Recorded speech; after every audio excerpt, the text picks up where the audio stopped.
Okay, right. This is going to be VOD view of Dplus versus GENG. Now, from what I've heard, Dplus fell off a little bit, so this is like the bright point of Dplus if you're a Showmaker fan. Right, let's get into this and let's see what we value. So Coach Kim and Zephyr. Big names on either side of the rift there too. Zephyr was a support back at like Season 4 Worlds as well. People forget that sometimes. It's for good reason. That is arguably the most one-sided mismatch that we're going into in this series. Yeah, we have picks like the Corki that are obviously going to be taken away. So this is a week or two before the last series which we just reviewed. So we just watched a recent T1 series. So this means that maybe some teams have a different read because they haven't developed the meta as much yet. So we have to keep that in mind. Orianna being taken away, Corki being taken away, Azir and Talia being the two top tier LCK mids remaining in terms of majors. GT Diamond, thanks for the follow, appreciate it. Maokai is well gone. We're going to see potential Lucian Nami prio, because Lucian's not been banned. Maokai is very good against Lucian Nami too, or Lucian Milio rather.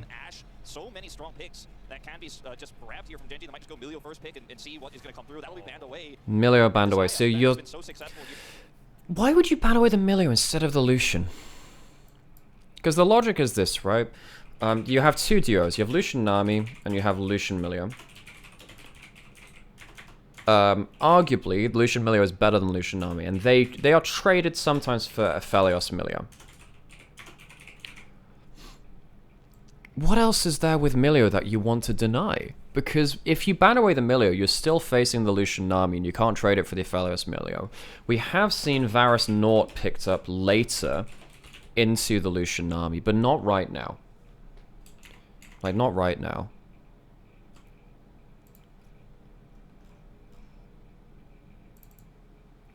Oh my god, I've realized that my drawing on the screen hasn't been here for the entire time. I'm so bad at League of Legends, by the way. So all of my drawing last time wasn't on the screen. I've been drawing on the whiteboard to myself. I've been finger painting on the screen just for my own enjoyment. Anyway, you get to see it now. It's there now, folks. You can see it. It's there on the screen. Yep, okay.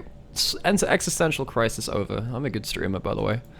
But no one's playing the Varus Nautilus just yet. I don't see why you would ban that now. Unless they're saying... Oh, okay, Ashe is there. There's Ashe and Azir too. But why the Milio over any of these things? Because you could... Are you going to see... Well... So now you're looking at potential Ashe Varus coming in. Do you go Lucian Nami and just say they're both strong bot lanes? How much are you going to stretch champion pools towards the bot side here? Really? I don't know about this, folks. Like, Ashe Varus destroys Zyra Khan, don't they? You get super outranged. You need such a good level 1 to justify... Okay, so now we need to watch what happens with aiming in Kellen's level 1. Because level 1 is where you can W start on Zyra Khan and justify picking this against the other two. They don't even pick the Ashe up? There's Renata as well for Varus. I mean, I assume it's going to be the Ashe.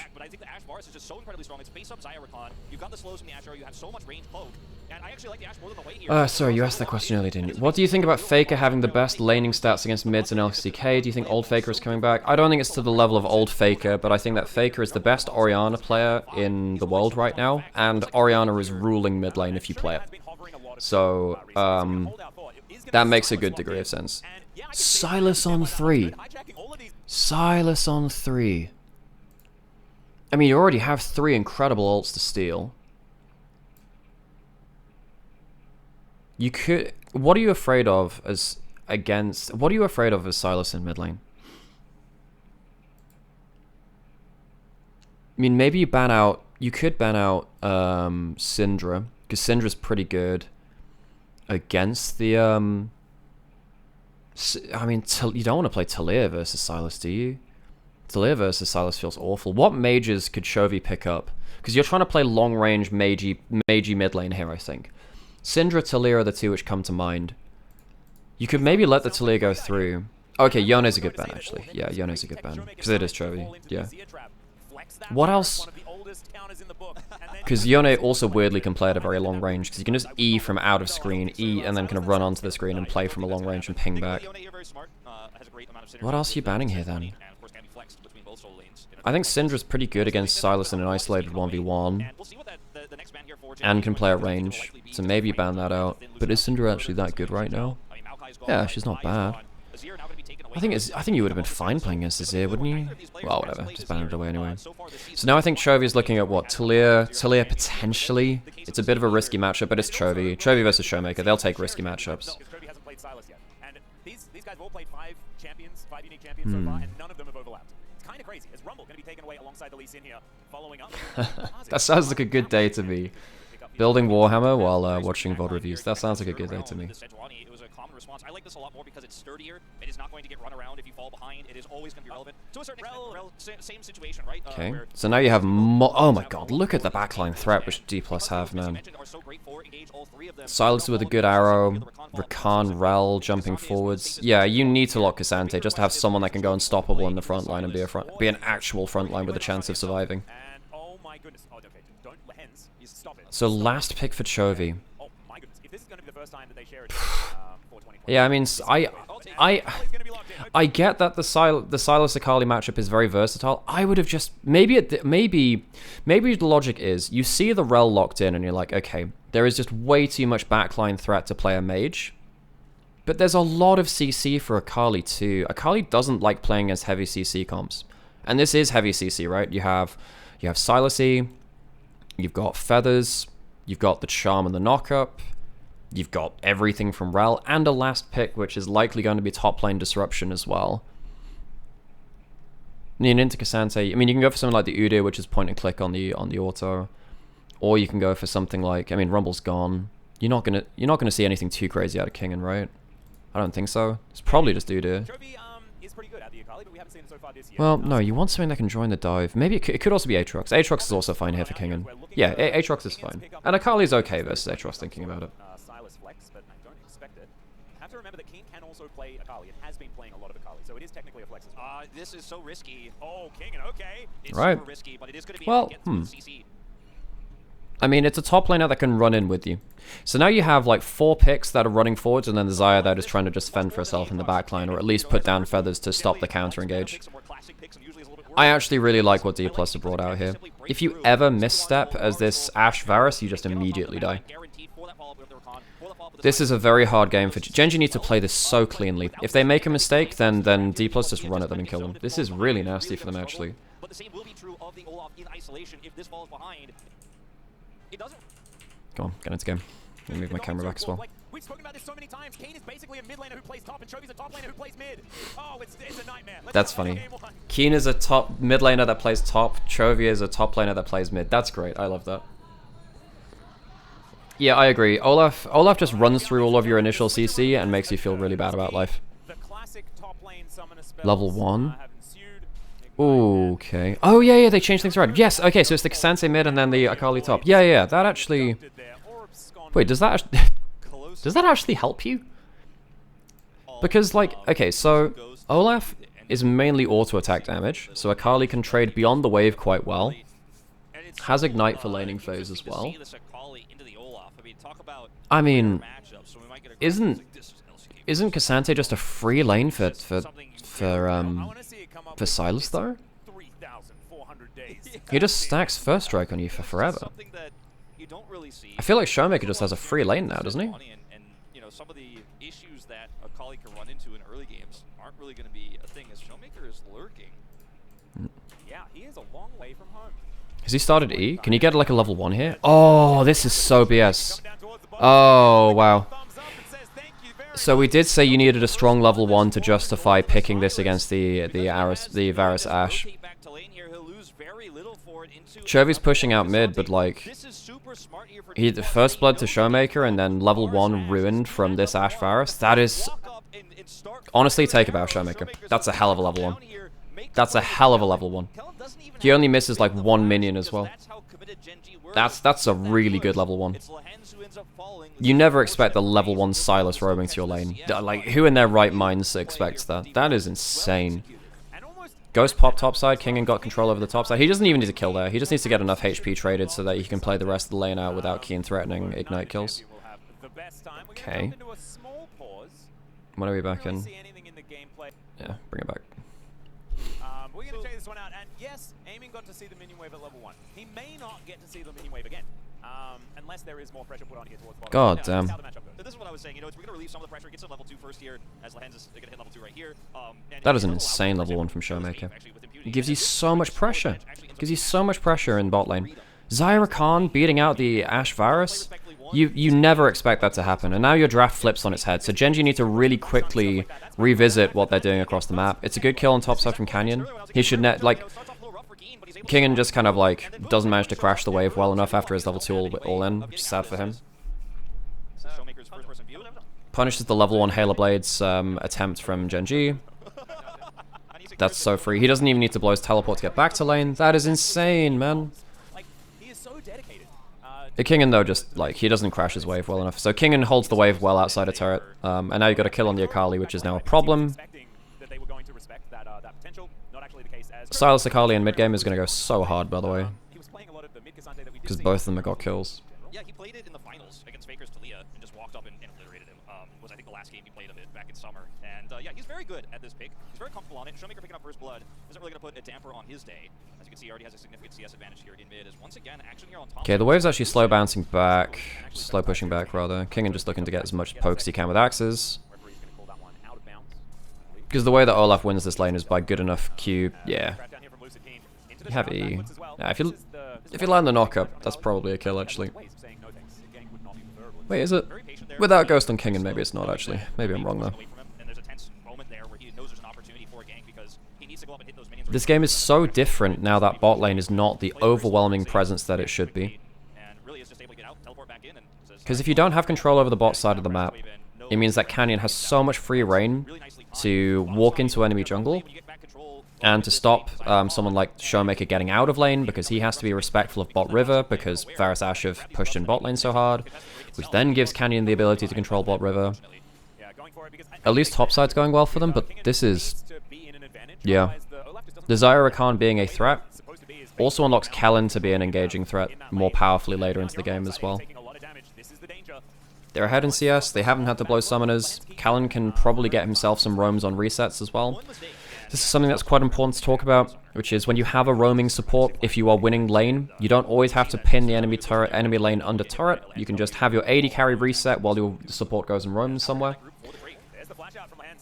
Blowing flashes in bot lane. Let's slow this down now. So we have level 6s hit. Close. So you can't throw the Sejuani ult at Cassante because he just presses W, blows his ghost. Ooh. If Showmaker had flashed onto Lehens and got the ult on him, there's a good chance to get a kill there. It's just how much you want to commit towards it. Pays potentially could have blocked it, cleansed, and then flashed out, which would have been, you know, probably an overinvestment from Dplus at that point then. But imagine how this game goes if you have the Varus Ashe completely pushed up. Like, that level 1 from Showmaker is actually game-winning, by the way. That is, it's game-changing, at least. We don't know whether they win. I can't remember whether they win game 1. I think they do. But, like, that is such an insane level 1 from Showmaker. He's also not in a matchup where he's going to get punished too hard from not being there at the start of the wave either. He's just willing to farm up and get towards Rod of Ages. Also, he's gone for the first strike. He's going triple tonic, which means that when he hits level 9, he gets an extra skill point from the elixirs, which means that between Rod of Ages and so Rod of Ages will give you an extra level, and then when you get the skill, the elixir of skill as well, you are 2 skill points ahead of where you should be. And Silas is very, very good with any of his abilities maxed. Every single one of them being maxed does something different for his kit. Some champions, it's like, well, you know, maxing this one in late game feels kind of whatever. Silas, it's incredibly powerful. Because that build is actually really, really nice here.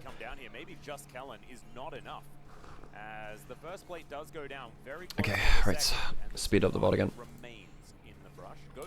Was an attempted hang around. Oh, is Keen dead? No, he just ults out, right? Ooh, he doesn't. Wow, okay. How does that happen? Let me go back again. So he's in topside. Kingen just pop ghost at him. Right. Ah, he just Wow, okay, alright. What the hell happens there?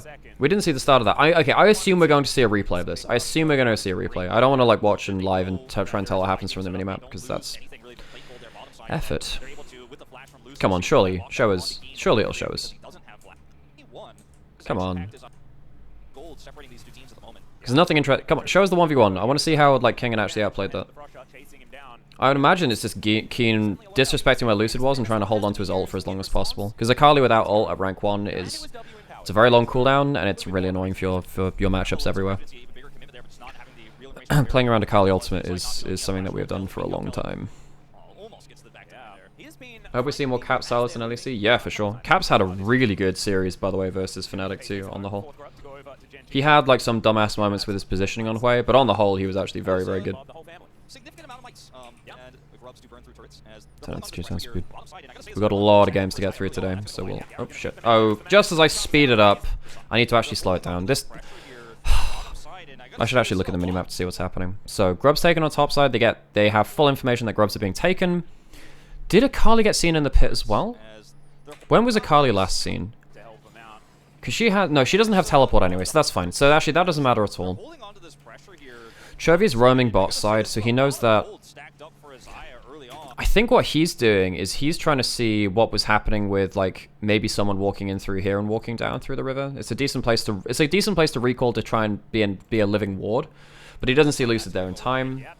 And now again, the Varus Ashe has not pushed up. They've not had lane control. They are massively vulnerable on the bot side of the map.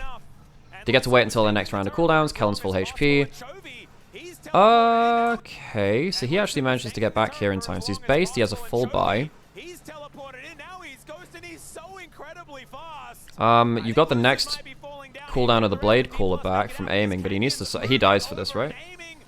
Wow, okay, alright. They flubbed the dive. Really good counter teleport from Chovy, alright. And Showmaker is not in position to make anything work with that. Of course, like, the big losers of this are still Pays and Lehens. This is not how this duo is meant to function. You cannot play Varus Ashe from behind. This has always been the double edge of the double range support. If you shut them down, much like the Caitlyn Lux, they do nothing. They do so little.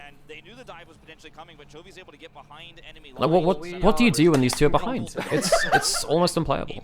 The level 1 from Showmaker has utterly changed this game. Oh, hey Angie, how's it going? Thanks for the hydrate. Stealthing, thanks for the follow. Yeah, but how does Pays play, right? He's behind in this game. He's meant to have infinite pressure, pushing up on the waves whenever he can, and getting like huge amounts of value from poke. Like, you can't do that in this game. It's so unplayable. Yeah, he didn't have any summoner spells. He was just dead. And I mean, Kingen picked up that kill earlier. He's not just going to be dead weight this game necessarily. Varus, you know, at this stage might... Showmaker's at his Rod of Ages. He's got that fairly early because he's gotten... Well, yeah, he's gotten that fairly early actually. Given the amount of gold he got early game from the First Blood and elsewise. At this stage in the game, the Xayah going to be so flexible in some upcoming team fights here, especially on those objectives when you have a recon. So as far as I'm aware, LEC titles. So I know that G2 said 10 titles for G2 when they won the summer finals. LEC is only giving like a plaque and the actual recognition for the season finals, which is what happens at the end of the year before Worlds. And also, none of these teams are actually going to be the most decorated because Dead Nation Focus Me have won 15 regional titles, by the way. Hey, no worries, Stealthling. I appreciate the follow nonetheless. As we've already talked about this dive, they overstay, but still, even with a 2-for-1, because the killer's against the Varus, like, what's he going to do, man? Oh, God, it feels so bad to be Pays. I think you can see maybe just a little bit of frustration in this play where Pays is trying to just push up on the wave finally and play like Varus, but you have to retrain your instincts at this point to be like, well, you are actually not the same champion you were if you were ahead in this game. Okay, Dragon Fight, we're seeing a contest from this. Cleanse, ult, flash from aiming, flash coming, teleport coming from Kingen. Good arrow stops Canyon from doing anything. Jesus Christ, Canyon gets to do so little. Okay, I gotta slow this down, because there's a lot of important stuff which happens in here, actually. So, Kingen hasn't started teleport just yet. Showmaker is coming on from the flank, and he has Ashe Arrow as well. So he can throw a long-range Ashe Arrow from down here, which will have extended stun timing, because it ramps up over distance. Teleport right into the middle of things of Olaf, which is completely fine. Keen's teleported in already, so he has... So then Keen's actually managed to get into the backline here. And then he can threaten here. Wait, does he have his ult? Yeah, he's just used the first part of his ult. So now he's against the backline. He's in his Shroud. So Callan's not going to be able to get a huge... Well, no, rather, Aiming's not going to get huge value. So who's disrupting more? Lucid hasn't managed to use his combo. He doesn't have his ult from the looks of it. Maybe he does, actually. He does have his ult. It's just a weird... The icon makes it look weird. But both Canyon and Lucid, two of the biggest disruptive teamfight threats here, have both been CC'd. Ash Arrow lands here. Chovey's managed to get a good combo onto Lucid. So neither jungler has managed to be the starting gun for this fight. But, like, Kingen just gets to kind of run at them. He can run at them for as long as he wants, and then he can run backwards. The question is, what's happening with the other divers? Kingen is safe. Showmaker doesn't have flash to immediately follow up here. Keen has the second part of his ult. Chovey doesn't have a Q3 at this point. Great play from Callan. This is an important thing to see. When you're playing Rakan, this is the gold standard, by the way. Look at this W here. This W, it's threatening someone, but it's also right on top of aiming as well. If someone wants to hit aiming, if they want to be around here trying to auto-attack him, they're in the knockup range, right? This is something that we learned from 369. Like, Callan absolutely saves aiming's life here. Because if you see someone like 369 doing this for Ruler last year, or Callan doing this here, you want to use your CC, so your carries are within your CC as well. Because that means that no one else can be in melee range of them. Hey, Trouble, how's it going? Good to see you. But, like, Callan, yeah, Callan just completely zeroes out what Keen's doing here. Aiming gets over the wall, there's no second E cooldown. Drunk Atlas. And now Chovey has no flash because he's, you know, he's a Cassante. Ooh. Okay, let me go back and just watch this one more time in real speed. So Amy's trying to take this front front to back. Bloody hell, what does he do? What? So he's trying to get feathers down for a big... I think what Aiming's trying to do is he's trying to get feathers out in this direction so he can pull them back, right? So he can control this entire corridor. Keen forces onto him this way. Chovey ults him that way as well, and then he's like, I have mispositioned. Yeah, so he's like been hit by... He's been ignited. He's been hit by the first part of... Or rather, no, he wasn't the first part of the Akali ult, but he's been hit by like an Akali Q. He's been ignited. He's been ulted off to the side. Kellen uses his E to get the first part of it. He put feathers down, so he's trying to control this corridor now. So yeah, he's trying to control this corridor. God damn, Keen almost like completely one-shots him. I mean, MVP is Callan for keeping aiming alive, but like double ults from the solo laners onto the Xayah don't kill him. Jesus, man. That's kind of insult to injury for Genji, because Kingen gets to dive and survive with impunity. Lucid somehow doesn't die as well, whereas both solo laners go on the enemy AD carry and they can't do shit. That's so annoying, man. He's tanky, he's getting to the back line, but he's just unable to do it alone, and they kite back, and unfortunately Genji just a little bit too split there, and Akali also... Well, they walk away with... I mean, you can see the difference between how far ahead, like, the disruptive members of Damwon are. This is actually really important. This is really important, thinking about it. Like, look how little Canyon and Lucid can do. Lucid completely CC'd up with the Sojuani ult. Stolen Ash ult hits Canyon ult there as well. So Canyon doesn't get to follow up with his Q or anything like that, or get any of his passives down. Like, both junglers being out of the fight early on here makes it a very different kind of fight. And also, as we said, the Varus and the Varus and the Ashe don't really do that much, because they've been shut down so much early. Damwon managed to kind of peel back and get the ready carry into a safe spot. And now you have 3 kills on Showmaker, which is just so disgusting. Showmaker is in an ungodly strong spot now for where he should be in the game. Yeah, I think that aiming stepped up a little too far. I think you're right, Trouble. I think that if you're ever in range to get hit by an Akali ult then Q, or like if you're in range of a Cassante ult, you're probably mispositioned a little bit. But hey, Kellen bails him out, so that's fine. The solo laners of Genji end up kind of piling into a really bad spot.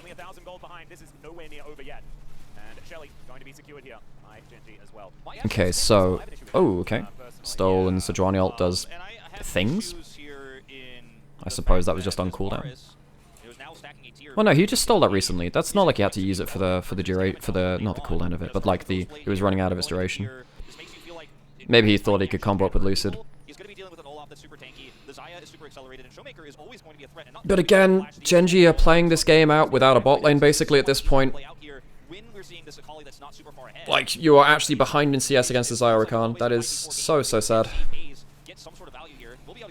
To get turret, which is nice, that's what you buy from the Herald. But like, this doesn't change the fact that the Varus and the Ashe are just doing so little because of Showmaker's level 1. About Dplus and their early game plan, moving Showmaker towards that bottom side, that's not to be expected in what's happening here. But the flow-on effect was aiming and Kellen keeping themselves. Riftmaker first for the Akali. Conqueror Riftmaker so you can try and win out on the Olaf matchup. Kingen goes for Phage straight up into Kanik Ruka and says, nope, I'm not having any of your shit. you're not gonna be playing this burn build against me. I think that's quite intelligent from Kingen. Just full MR early and just says, okay, this is fine. Phage is good enough for the early move speed, which is, I think, completely the correct play. Because Phage is no longer the regen item, it's a very good, it's gone back to being move speed on auto attack, which is really good for him. He has control of that lane. Showmaker's completely fine over here too. He hasn't even needed to use the Akali ult yet, which will be very fun to see how he uses that later. Teleports bot side to break up in the map. He knows that he's losing top side already. Keen doesn't have flash, he doesn't need it. He doesn't even have a protoball. Oh, the sidesteps, man. Nice, well played. I mean, the best you're getting out of there is an ult from him. You get the ult out and he escapes. But they don't even get that, so that sucks. Okay. So now they stop the recall coming in from Olaf, who does have the other teleport. I don't think that would have saved the turret, but it would have... Wait, is he actually... No, wow, now he actually has to bring out the teleport to go back there anyway. Damn, okay, fair. Maybe he was going to recall... Maybe he was going to recall and teleport back anyway, and then he just decides I need to save this turret right now. Because he couldn't have walked out... He couldn't have walked out there to get that tower safe, I don't think. Maybe with home guards? Home guards are active, so maybe he could have. I keep forgetting that home guards is active earlier nowadays. Speed it back up again. Dragon spawning in a minute, or soon, rather.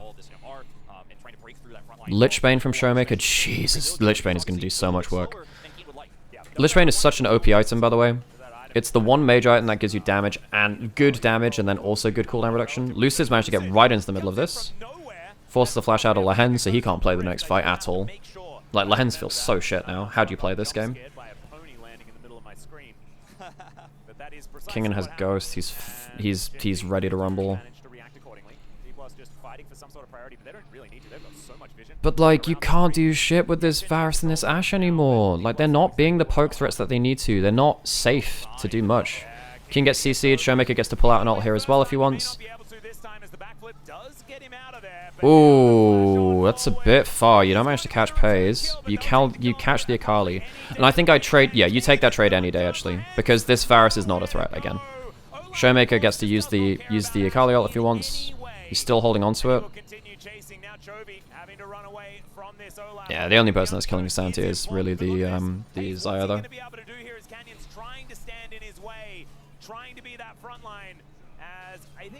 I mean, you actually need to be a little afraid here as King.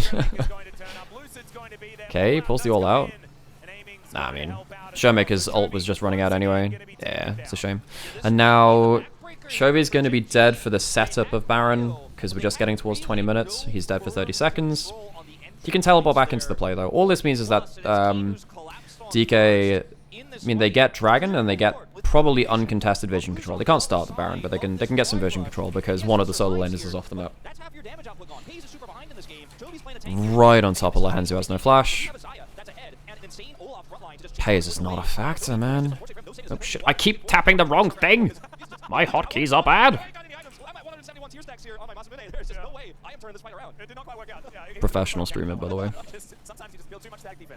Oh, so they don't get Dragon, but what they do is they get topside vision control, which I think is fine.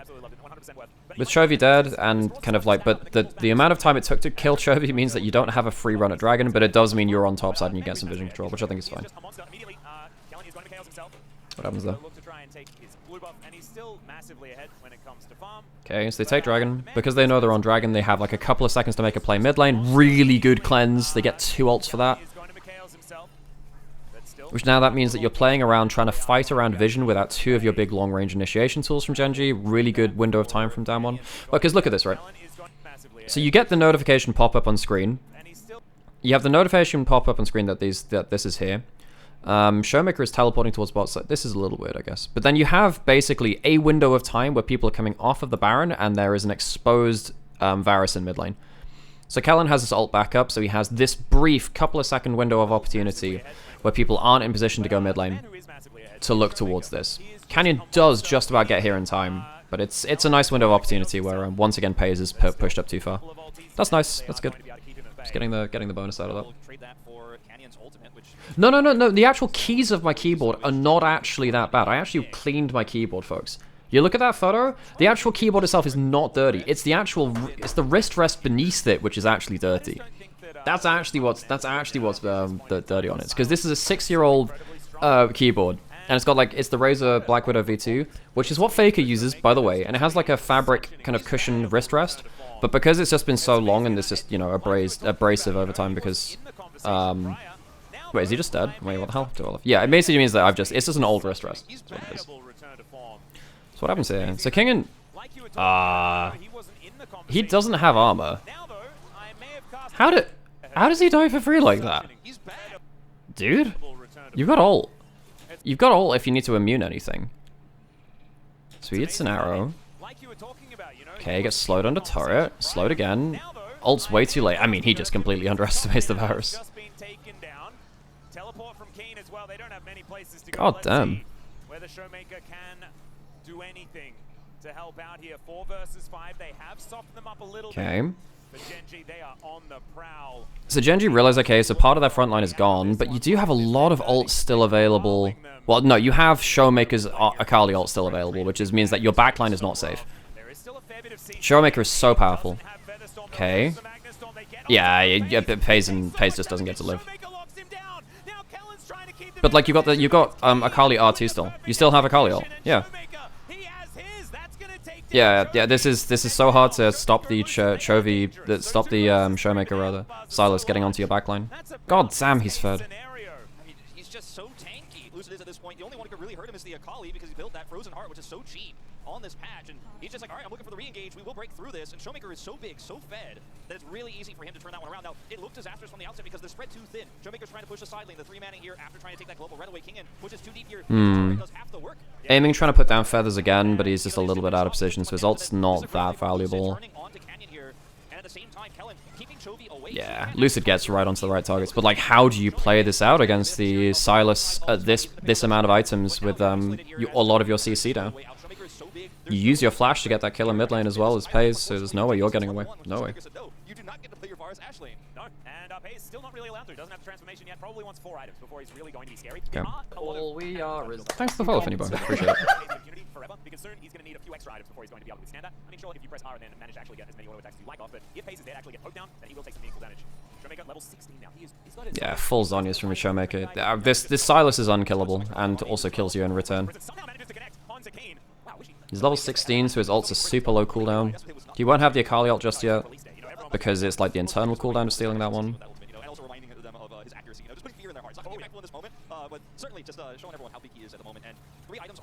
Yeah, I mean, I think GENG, they were definitely assuming that they were going to have bot lane dominance, which you should do. You should do, honestly. But I also think that you probably should just keep the Cassante top lane and try and look for something which can outrange the Silas and punish him early. Because this Silas has been off the chain. The Cassante's too much of a free lane for him. And Silas, once he gets into mid-game with multiple items, is still Silas. The problem is that Silas can often struggle to have any pressure before 1.5 to 2 items. Oh, there's a weather warning in the UK? Wow. Damn, didn't realize. Pretty incredible. Not to mention, Kellen and Lucid have just been engaging perfectly this game. I think Lucid certainly has been a standout performer, but I think a little shout out to Kellen. Yeah, had a lot of struggles, especially towards the end of last year. Good to see him having some aggressive performances. So evening out the Kingen has full Triforce now. He's had that for a little while, but he's going towards even more than that. So how did GENG begin to think about playing this game? They're massively outdamaged. Massively outdamaged. Because you have the Akali top side, which is pretty good as a kind of like a drain, like a burn Akali build, right? Like a drain Akali build. What is Chovy doing here? I'm going to imagine he was looking for some top side presence just so they don't give over Baron for free. So he's trying to frontline for his 2v2. He finds enemy jungler. Callan's on a really good angle. Finally, we're getting close. Oh. Yeah, he just goes too far, man. Okay, pulls out aiming. Damn.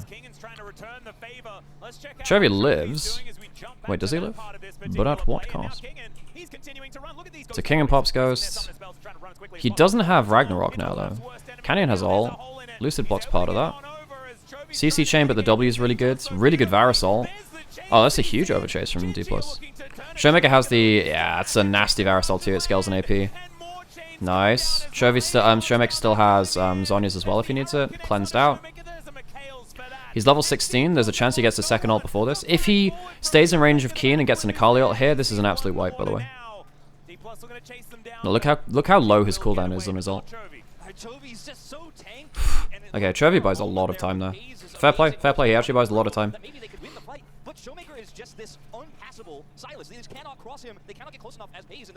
think, yeah, aiming getting chunked out here means that he's not around for the tank killing duties later on. That's what the Zaya's really here for, tank killing duties. Look at, he can't approach this fight anymore. If he takes the fastest path to this fight, then he gets shut down by someone or other. Okay, so now his flash is gone as well. It's going to be annoying for him. Hey Sam, how's it going? Gonna see how things are in the land of VOD review. Yeah, watching the 3-game series between GENG and I didn't see this one. I heard it was a fun series though. That's why we're doing it. That's why we're doing it. What's your take been so far? Seen much? I mean, Showmaker just kind of won this game at level 1 by getting a first blood in bot lane against Varus Ashe. Right. And then returning back to lane with nothing else really involved. Okay, let me go. Sorry, I've got to focus on this last bit as well. It's actually been a pretty active game. So, I have one already. So Callan spots Ashe on a recall. He was in position. Keen doesn't have teleport to get closer right now. Kingen doesn't have Ghost. What ult is Showmaker going to get? That could be really important here. So Paze is not caught in this engage either. Shovy's right on top of aiming, but again, it's kind of... Xayah versus tanks is not fair. It's not fair. Xayah's one of the best tank killing AD carries right now, but you have to be in range, so... Anyway, that works out for you. Now he has the Sejuani ult. This is probably just Baron start now, right? You don't have either of your bot lane ults. Showmaker's got a Sejuani ult to throw at you as well. So you have to take a really crappy fight now. This is probably where the game ends. Showmaker has no cleanses to worry about either, right? Yeah. So it's actually, that's well played from Canyon to kind of trade ult for ult. Good AoE slow as well. Can't get over for the steal. The ult for ult means that it's not a clean engage coming through. I don't know if you want to take too big of a fight here. I guess a lot of their engages now down because Lucid and Kellen don't have their ults either. Okay, alright. Clean Baron take from Dplus actually. Ow. Double ult's thrown out. Not for very much though. Dragon in a minute. See that GENG, they're really scared to face up to straight 5v5s. They're trying to take fights when the engage tools of down one are down.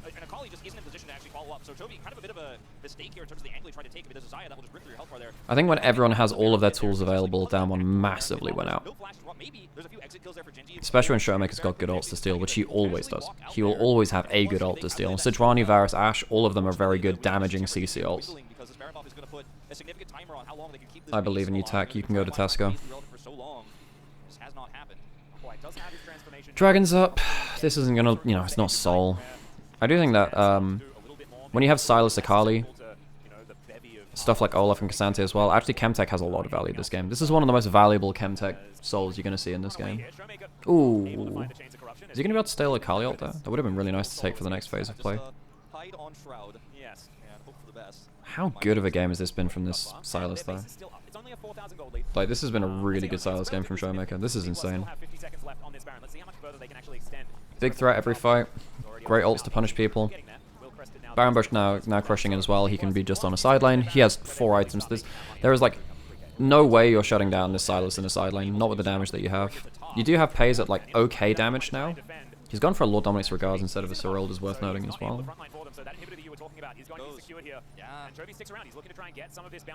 But I think there are so many high health members on the other side that it's worth it. I mean, you're getting a lot of value against the Silas too, just from the extra HP damage. well, amp of damage, you know what I mean? Showmaker was positioned so incredibly well between mid and top there to stop any sort of flank from happening, but also pushing in mid. And I just don't think that this Cassante has a function in the base, unfortunately. So he's able to at least get some bounty gold over to his team. It's only one inhibitor that goes down.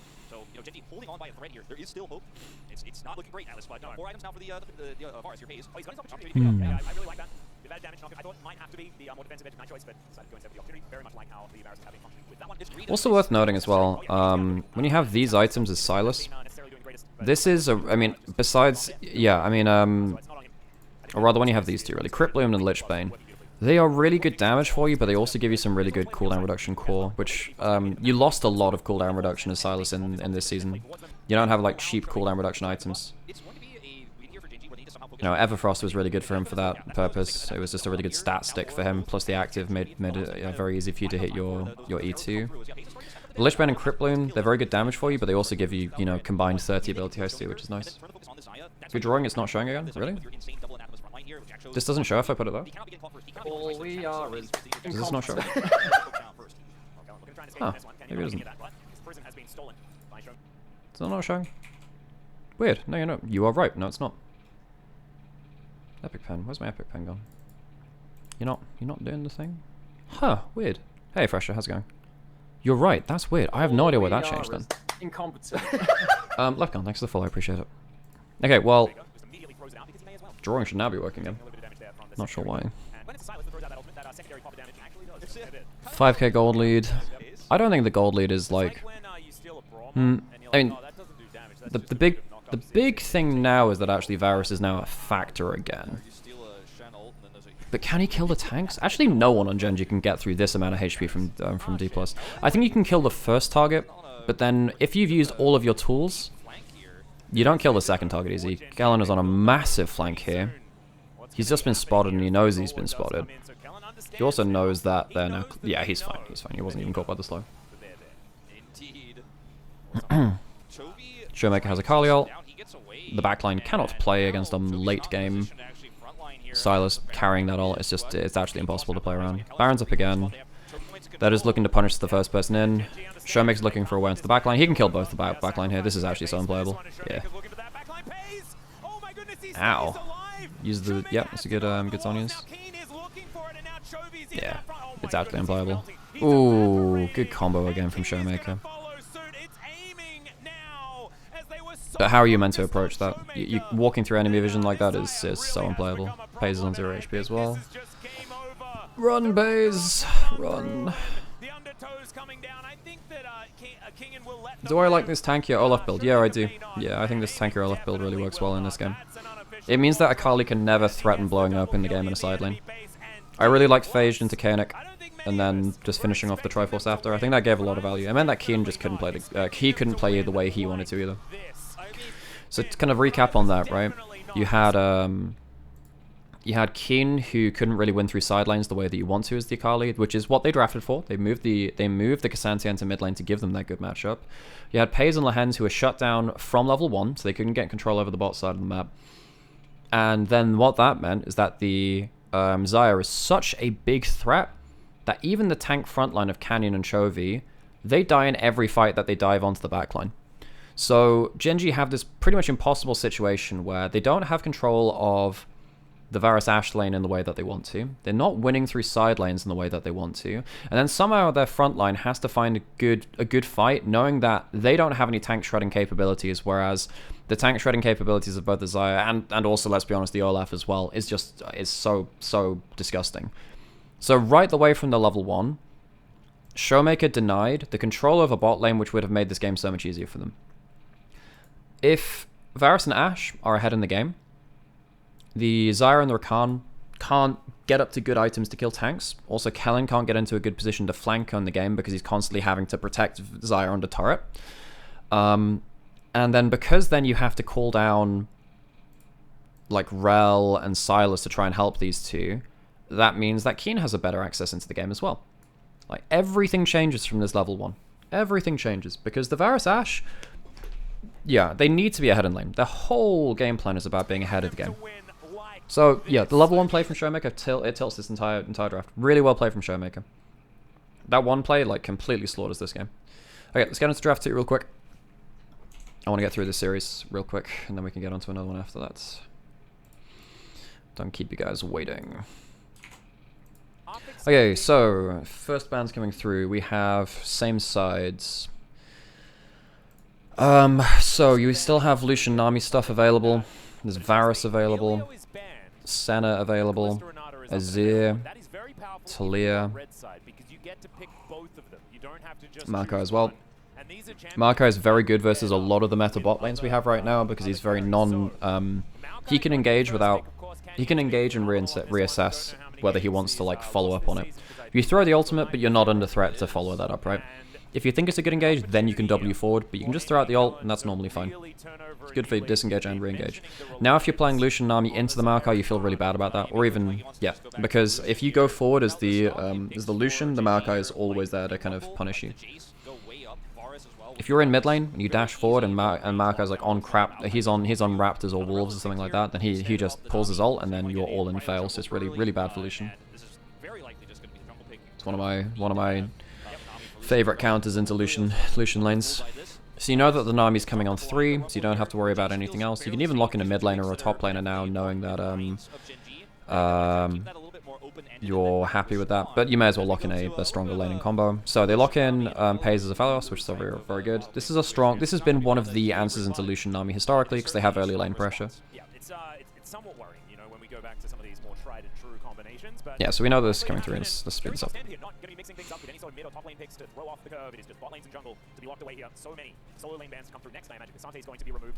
So already, I feel like GENG are ahead of this draft, because you have a Lucian Nami against a Maokai, which is really not nice. You can get early lane pressure, but as soon as you get towards the mid lane kind of dive forward plays, the Maokai really stops you in what you want to do.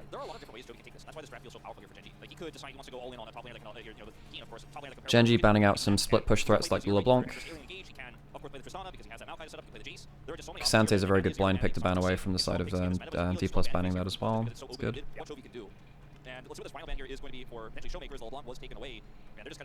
Gonna ban out another split push threat? Yeah, they're calling. Well, that's less of a split push, but it is a very good side laner, all the same. Lucian Nami whilst also having split push threats is really annoying, because then you have to be worried about an all-in in mid lane, but you also have to respond to side lane. So I think banning away the Akali and the LeBlanc makes a lot of sense. Because what we were just saying about the Maokai being able to throw his ult at mid lane when Lucian jumps forward, you can't do that if the Maokai has to answer towards the side lane, obviously. Ooh, Jace. Okay. Blind pick Jace for Chovy in mid lane. Okay. So the Udyr is a safe blind pick. Well, it's a safe pick into the Aatrox. You get the early prio, and the Aatrox never really gets to interact with you. Showmaker goes for the Syndra, which is a good pick. But Showmaker's... Well, Showmaker's going to be really vulnerable to the Maokai too now. You don't have a huge amount of engage from GENG, but you massively outrange. Because of the Maokai ult, which then also guarantees a Shock Blast following up, you can also get kind of Bruiser... Well, I say Bruisery. You can get more Assassin kind of Jace builds. You go for Profane Hydra as well, which is a really nice stat stick for you. Interested to see what build he goes for. I'd imagine it's going to be full pokiness. But we'll see. It just feels like it was super obvious that he was willing to play this here in this draft, and yet there wasn't a great classical answer. And if Gaming falls behind, if we see aiming fall behind, this comp just doesn't work for Dplus, so they really need to keep that snowball rolling. It is all about the mid-game. You're exactly right. Needing to get there okay. extraordinarily aggressively on the side of Dplus, because it does feel like the exploration... And you have a very good front line from the side of, from GENG. Dplus's front line is a lot more conditional. I'd imagine you have to go Bruiser-ish Aatrox. I don't think you can go for Profane Hydra. Can you really justify that? Okay, level 1 onto Lehens is fine. They don't get anything beyond that, but that's... yeah. The way that Canyon plays this game is so crucial, by the way. This Maokai is so much of GENG's team composition. Because you have to answer the Lucian Nami as they jump forwards. You also need to be a threat onto Showmaker as well. Because if Syndra gets like into a good spot, then it's really dangerous for... Because then he can kind of turn around and get like a clutch long range stun and potentially turn the game. Early lane from the Phalos Lulu, also important to track, because if they manage to if they fall behind the Lucian Nami early, then even when you have the Maokai answering the Lucian Nami, they blow too much for free. If Aatrox goes Profane, I'm going to be a bit pissed. I mean, there's a very squishy backline you can get your hands onto. Like, if you go for a Lethality Aatrox and you kill Jace or Aphelios, you feel really good. But you don't have a front line if he does that, so. Okay, Showmaker's early lane's going well. You kind of expect that versus the Jace. Later on, Jace can get, you know, the outrange of the Shock Blast from Fog of War. Interestingly, he's gone for the Phase Rush as well, so he can jump in and then he can kind of like run away from the second Q potentially in those trades. Yeah, I'm really interested to see what Chovy builds, because there have been a few different Jace builds too. I'd imagine it's still going to be Muramana, but if you go Muramana, there's a chance that you get decked at one item by Dplus. Because you really need 2 items on that kind of build to make the most out of it. Where you're kind of going towards Yomu's and Muramana, I think. Probably Yomu's, anyway. Okay. Yeah. Really good play from... Yeah, this is nice, this is nice. Do you deny the cannon as well? I think you do. Yeah, deny the cannon. Chovy gets XP, but he doesn't get gold. Blow the flash as well out of him, which means that the next stun which hits from Showmaker is potentially a kill. He can like flash follow for a Q kill. Well played from Lucid. Lucid for a player which is like come up from LCK has done really well, especially filling in the boots of Peanut as well.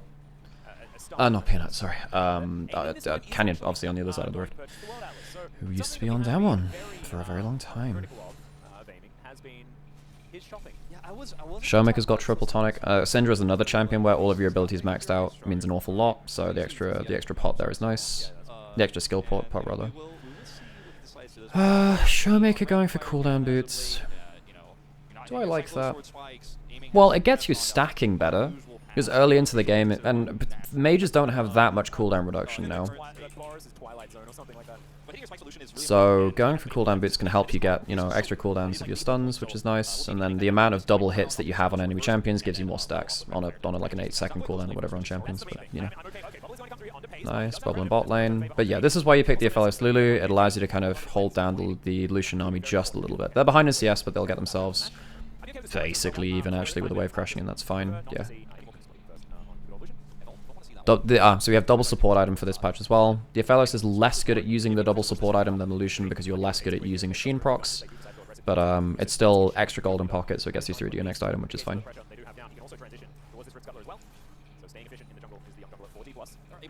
And plus the Blood Song exposed weakness is also very good for your turnaround burst combos too. Technically your ultimate counts as a auto attack, so if you hit someone with your ult, you will apply Blood Song onto them afterwards, which is worth knowing. Although that won't be relevant in the next pro games that you see, because now the support items have now been nerfed out of existence when you're building multiple on the same team. Okay, so Chovy is going towards tier. Sometimes we actually see tier skip going towards Profane, by the way. We've seen that once or twice. Was it Mirwin that actually did that for Mad Koi? I think he did. Isn't Serpent's Fang really good here against... sorry, let me just slow this down now. Oops, Isn't Serpent's good against Genji? It's good against Lulu, not really good against anyone else. I wouldn't go out of my way to build it. So, Lucid, how the hell does... Wait, what happens here? So, Chovy still has no flash. Showmaker's used the early help well to get control over mid lane. Lucid and Showmaker both have flashes. Lucid has level 6. And the wave's been pushed in level 6 to level 5, at least on the Lulu. So Lulu doesn't have level 6 and has no mana anyway. Aiming gets 1 kill. Is he going to get both? Yeah. Well, Showmaker gets the other one, that's fine. Oh, it's a shame that Aiming doesn't get those kills, actually. I really like when Lucian Nami gets ahead in gold. When Lucian Nami's ahead of the game, they are almost unplayable against if you know how to play them well. So that's a shame for Dplus, but they still get 2 assists on the Lucian. They get a kill onto Pays. Did Lucid really need to take one of those kills? Let's have a look. Or was it red buff? Was it red buff or So Pace has level 6, but he's okay. No, I think it's just bursted out. Okay, you can't not take that kill as Lucid. I think it's the aftershock and red buff. I think it's just red buff actually. What about the second kill? Oh, that's fine. Whatever. It's kill participation for Showmaker, and I don't mind that. Whatever. That's fine. I take that back. That's fine. Serpents is good into Uda. Ish. Oh, Keen's also got an Oblivion Orb. A little bit of AP, okay. I see you, Keen. I see you. He's fine. He blows his ghost, but he's fine. GENG come back onto the map with their resets. They take Dragon. Second Dragon is Hextech. Ah, so you don't have Ocean or Hextech Souls, which is kind of annoying. They would actually be game-winning for you, I think. Both of them would be insane for you. Jace with Hextech is so stupid. If someone else tags the Hextech for the slow, he gets a free Shock Blast. But then also if he hits it as well, extra damage on hit too. So it's just really, really strong. And then Ocean with the front line is of course, very, very good. Pays has double boots and he has Kirches, who is really hard. He can take some pretty hard trades and then dip out of auto range sometimes, or bait Lucian into going too far.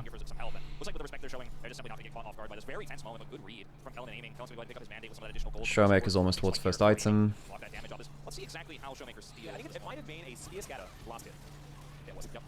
That's how it goes. Looking at the dive again.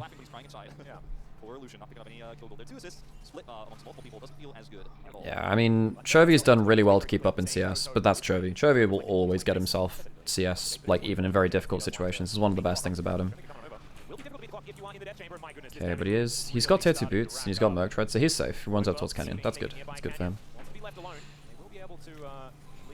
Lucid on the run has been absolutely everywhere, man. Okay, so now wait, is this 6 grubs? Who can hit turrets from GENG though? I guess Pays at some points, but it's not often that'll happen. Ooh, good steps. Does Showmaker die here? Yeah, this is really good steps from Chovy actually. Oh wait, no, he actually gets hit by that Q. What happens here? He has Merc Treads though, so he's still fine. So he gets hit by that Q. Dodges out on the W, that's nice. Not so good on the Shock Blast. Okay, gets himself Phase Rush. So he's safe out of here. Showmaker flash down and ult down. Given how well he'd been using this early pressure, that's a heck of a victory actually. Because Chovy is now going to be relevant. Or rather, Chovy has survived the point in the game where it is difficult to play against the Syndra. Before you have Merc Treads. And while she has jungle pressure. Now she doesn't necessarily have winning jungle matchup because Maokai has level 6. It's very hard for you to continually force into the Jace now. Because Maokai can just throw an ult over the wall. As we said, same kind of thing with Lucian Nami when they counter that. Showmaker has first item, but he has 0 pen versus magic pen boots, which is kind of annoying as hell. Kellen almost gets the recall stop. I heard for Dom that Oblivion orbits for hitting turret without taking aggro like you would with Ramble. That's a very good point. That's a very good point. I hadn't thought about that. That's a very good call from Dom. Yeah, because you can just pop any of your abilities and get the heal cut on Aatrox, but if you're hit with an auto attack, then you are forced to take aggro because damage reflects from you. That's a good point. I hadn't thought about that. Kingen is going for Profane Hydra, so he's not being a front line. He wants to assassinate the back line. That's a lot of turret plates to Keen. Holy moly, that's a lot of gold on this Udyr actually. I don't even mind going for the Iceborne Gauntlet, because if you are ever slowed against the team of GENG, you die. I don't even mind that. I don't even mind that, you know. That's actually okay.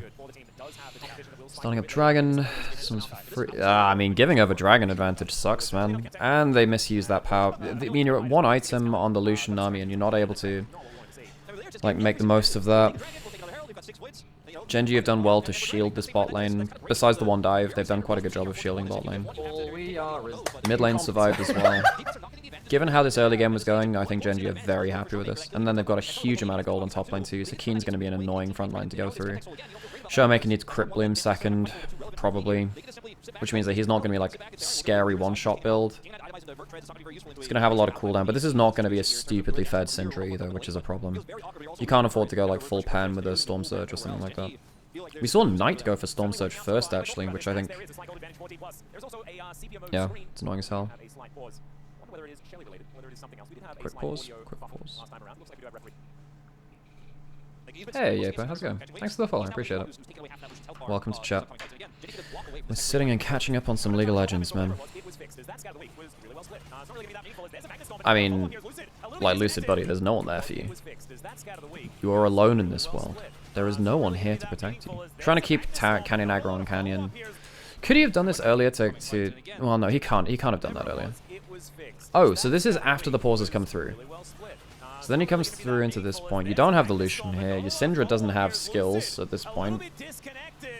Like, if Showmaker gets, like, a big ult into a multi-man stun, maybe that's good, but... Ooh, King gets one. You still have Syndra ult. Has flash, but you can't do anything more than... Okay. So Tau for kill. Kill goes to Aatrox. I mean, Aatrox is pretty strong in late game if you get onto the backline. Yeah, I think Kingen has a lot of responsibility here now, actually.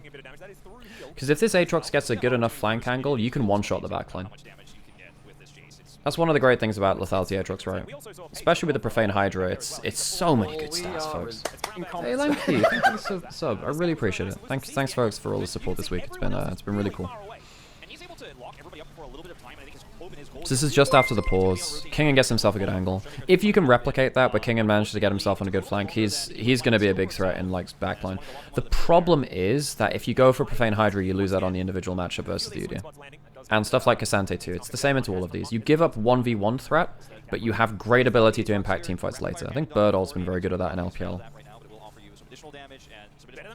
Aphelios now has Bloodsong as well. Yes, remember folks that if you use your ult as Aphelios, it will trigger a Sheen effect afterwards. Because your ult is an auto attack, or rather it has a follow-up auto attack. They're just showing that these fundamentals that we know is just so synonymous with GenG just in general, especially when they're working like this well-oiled machine that we've seen, especially domestically. That is continuing to happen here, and we thought that maybe with some new faces... Did you talk about the Jace? Talk about the Jace, brother. Oh, I talked about it a bit. I think that the Jace should not have survived this early game after Lucid blew their flash. God damn, that's a lot of damage. I think that Jace is very good in this game if you're comboed up with a Maokai well. I mean, Maokai Jace was the combo last year. Because you have a better frontline, Jace is okay. But you should have been punished early. You should have been destroyed early. But this is just Chovy, really. He's gone forward towards opportunity and towards the frickin' hubris, which is such a... That is such a, like, ego build, by the way. You're saying that I'm not going to die and I'm going to get enough value that I'm going to get one kill in a fight and I'm going to run it, steamroll the back end of it.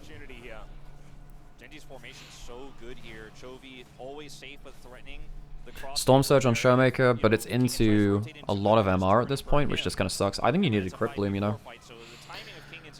I think you need a Crypt Bloom. Okay, ooh, he gets Storm Surge maybe on him? No, the shield stops him from doing that. Now Showmaker has to flash. Ah, but your frontline is just not... This is frontline diff. This is such frontline diff. Whenever anyone walks up, someone has to tank this Maokai ult. And it's okay when you have a Sejuani who can throw ult, or something like that. But like, Rel is just not as tanky as this Udyr, or, yeah. He's just not as tanky as this Udyr. King was looking for a flank angle, now he's just shit out of luck. But he wasn't there, he couldn't get close enough, and they're like, where's Kingen? He's not here, they use scatter, let's go. Cannon presses R, they move forward, they get that kill onto the front line. Imagine if that Jace is a real champion. I feel like you don't like Jace very much. Chovy gets himself an assist, so he's got himself some extra stats coming out of for the next 60 seconds as well. Yeah, this is Keen is destroying this game on this Udyr, man. The frontline difference is just way too much. Canyon's pretty tanky too. King has just been stuck around here looking for an angle.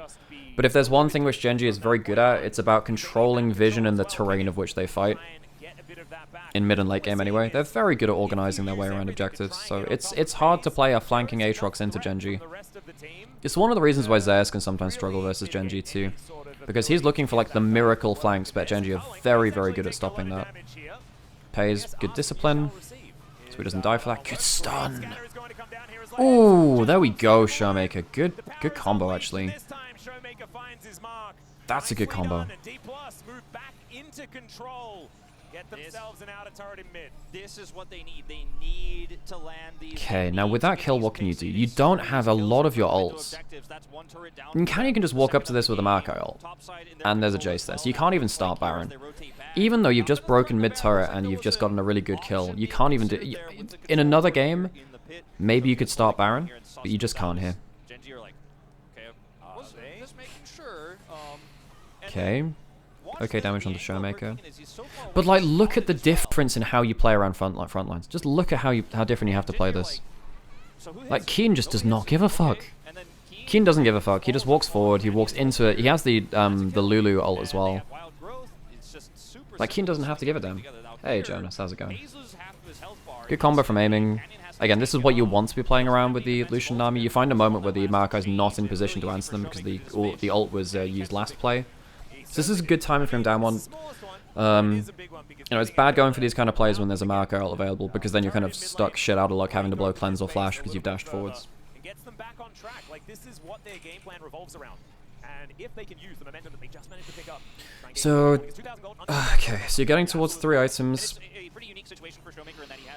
Aiming's really strong, but you haven't been able to utilize him too well. GENG have such a strong front line though. Even with the gold advantage, you have Soul Point, which I think actually with Chemtech Soul in this game is fine again, just because Udyr can just run around the map being an absolute nuisance. You never get rid of this Udyr. Now if you're below half HP and you get a Udyr shield, Udyr shield and the Lulu shield as well, you're never killing this guy. This is as good as it gets from Dplus. Their 1 item spike, their 1 to 2 item spike is very, very good. Beyond that, you really suffer. You have a bit of sustain against Jay's poke, but it's not like game changing, you get what I mean, right? Gets that teleport on cooldown, unfortunately, but keeps his mid laner alive, and that is the main thing. As King in here towards the top side has his Edge of Night complete. Kingen can't really control side lanes. Well, I mean, maybe he could kill the Jace if Jace is out of position, but, you know, Chovy's been very safe this game. I think Chovy not dying this game so far is what's keeping GENG in it. I say keeping him in it. I think it's a mix between Keen getting a fuck ton of gold in side lanes, and then also the fact that Chovy has had way more value than he should do in this game. And now you're getting towards the point where actually he can outrange the Lucian Nami and the Syndra. So when they're looking for like this kind of standoff, this fencing match in the mid lane, he can be the if he can actually hit those goddamn shock blasts. It's a huge difference. It's a huge difference. Maybe 2, you might be able to get to 2. 2 you can get. 3, a bit of a far cry, I'd say. It is not a bad game. Okay. Yeah, so this is what DK want to be doing, right? They want to be looking for long-range picks, the Lucian to jump forward, and then Kingen to get a flank. Because if you get good initial burst, which forces out some defensive summoners or get someone down below half HP or whatever, Kingen just tends to end the game. This exact again, look at this here, look at this, right? Kingen is looking for this angle around here. Showmaker has to position really delicately though. You need to be in range for a stun, but you can't be in range for Keen to run at you or Canyon's ult to catch you out of position. If Canyon pulls ult, Lucid is going to die. He's going to die for you. Maybe Lucid can tank the Maokai ult and then ult and then get an ult combo at the same time. It's quite a finely balanced thing for Dplus. Lucid has flash, but then everyone here has cleanses and flashes and shit too. Lahens doesn't have flash. Maybe you can catch him out before he saves the rest of his team. You can see how difficult it is for them to actually play through this. Oh, I need to clean up that arrow as well. It's not really useful. Okay, Pays is doing good damage to Lucid as well now. That's right, yes, you have vision control from saplings as well. And then they've waited too long to get themselves a good play, so Kingen's flank angle falls apart. Lulu shields onto a tank. You've gone for cooldown reduction as opposed to, like, good pen. He delayed his Crippleum until third, which means he's damaging backline but not frontline. And now you're in a position where, I think, Damwon in a position where all 5 members are down here in a line, lose. You need Kingen on a flank. You need Kingen to get a good angle. This champion with this build just does not function playing front to back. You need to be in the backline. Now they're trying to deny Soul. Really good vision control from GENG. GENG showing a good understanding that it's actually Kingen that wins the fights from Dplus. So Keen just marks him whenever he can. They don't overpush. Playing around Shock Blast, they outrange with that cooldown, that's fine. Oh god, Showmaker has to position so greedily to look for these plays. They do have teleports which are effectively pit stops. They're going back, they're getting a little bit of extra items, they're getting the tires changed. But then before Showmaker's back for the next What's happening here? Alright, let me go back. So he's not here for the next engage. And again, they don't have a flank. They don't have a flank angle. Keen is an unstoppable tank. They still have Lulu ult. Lucid gets onto the... Oh, Lucid actually gets a decent amount of value there. Why did he... Wait, why does the Lulu ult go onto Pays? Why does that go onto him? Surely it should go somewhere else, man. What happens here? He clicks. Oh god, I know what happens. Folks, what happens here is our dear friend Lehens does not click on champion portraits. He clicks on character models instead. I would like to direct your attention to what happens when Canyon flashes over here. If you are Lehens and you press your R button on one of these two, sometimes you're going to misclick. And that means... Oh, yeah, actually, hang on. Am I flaming him for no reason here? Does he actually just die before the R button? He dies before it does. That's so close, actually. That is so close. How close does this get? When does So Lehens uses his heal, but that's not appropriate. So he's alive now. Lehens is casting his ult. Oh no! He just doesn't get it quick enough. He doesn't get it quick enough. You can see that right now. Dead. Not on cooldown. Not on cooldown. Okay, fair. I was actually unfair, folks. Occasionally I am. He's just not quick enough. And somehow, the frontline difference doesn't come to bear. Showmaker gets to come back in as well. Wait, how the fuck do they get so... So what happens with Chovy here as well? So Chovy's like walking forward with the Maokai ult, sidesteps the Nami ult, and he's looking for some good damage. Pays and Chovy are not getting... That's a good Nami ult, actually. Yeah, so the Nami ult means that Pays can't step up here to do damage. He has to stick in this pocket here, which means that he's not quite in range to do something over here. He's already used his ult. Really, really good. Really good Nami ult to stop like the damage dealers getting down into this part of the pit. But Lulu steals the dragon. He steals the dragon. Lucid, buddy. What? What? I mean, is he just smiting for damage?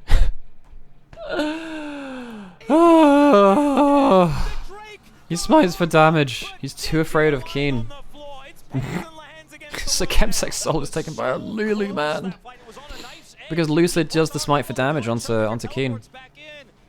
And Pays gets caught for free there too. That cleanse would have been really nice to have for a Baron contest.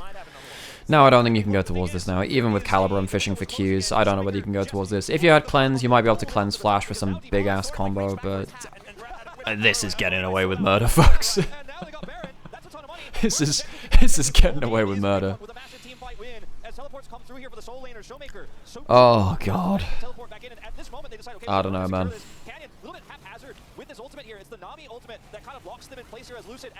Good combo from Lucid. I think this is a good call to go onto the front line instead of onto Pays. The Nami ult has already meant that Pays is not in a good position to do damage, so effectively you don't need to kill the Ophelos to take him out of the fight. The Nami ult's already done that temporarily. Kill the front line, zero in with your damage. That's a pretty clutch fight. Considering, again, they didn't have the flank. Damwon should be winning through Aatrox flanks, but they managed to use the Nami ult to buy enough space around the objective to make things work. Chemtech Soul's down, though.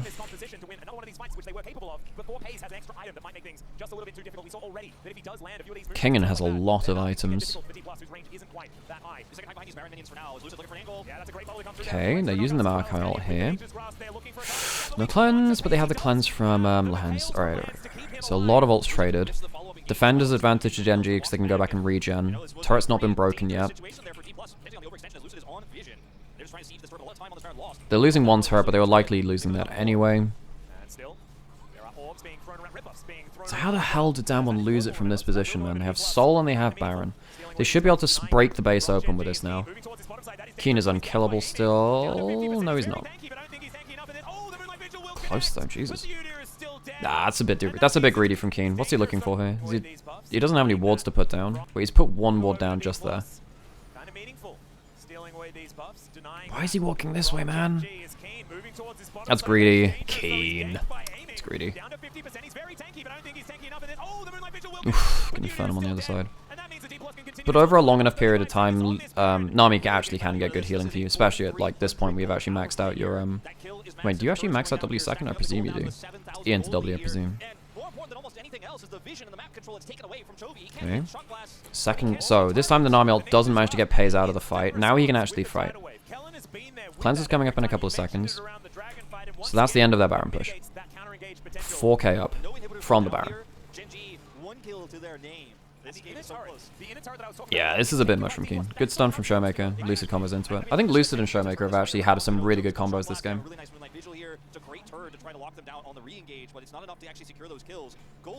Deming's got the Lord Doms now, so he's actually shredding the front line pretty well.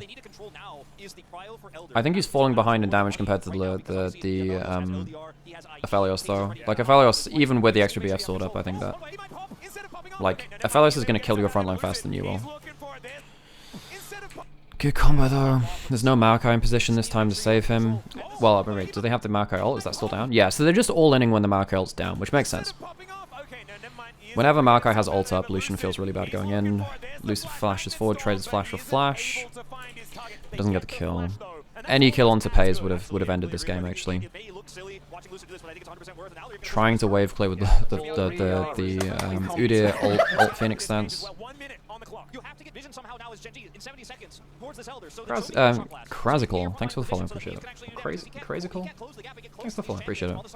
Yeah, I think that this series Showmaker went off the chain. He was really, really good. Which is, well, considering it's 2023, it's a good looking, at least. That's huge for them that they keep that alive. But Dplus, they're resetting, buying some critical items here. 2 control wards in the pocket of Kellen. He just wants to make sure that Chovy can't see where those shock blasts are firing unless he is in range of a Brutalizer from Chovy. Wait, what's he going with the Brutalizer then? Oh, it'll be Cyrilda's, right? Yeah, Cyrilda's builds from it nowadays. Yeah. Okay. Getting some poke onto aiming. Elder in 20 seconds. Aiming gets 2 shock. Aiming, dude. Aiming, why are you positioning like that? What's the point of this? Yeah, that's not good from aiming. Just hide behind your rel. That second shock blast is almost unforgivable to give up, actually. He's so lucky there is honey fruit here, man. Is another one gonna hit? Oh, for God's sake, aiming.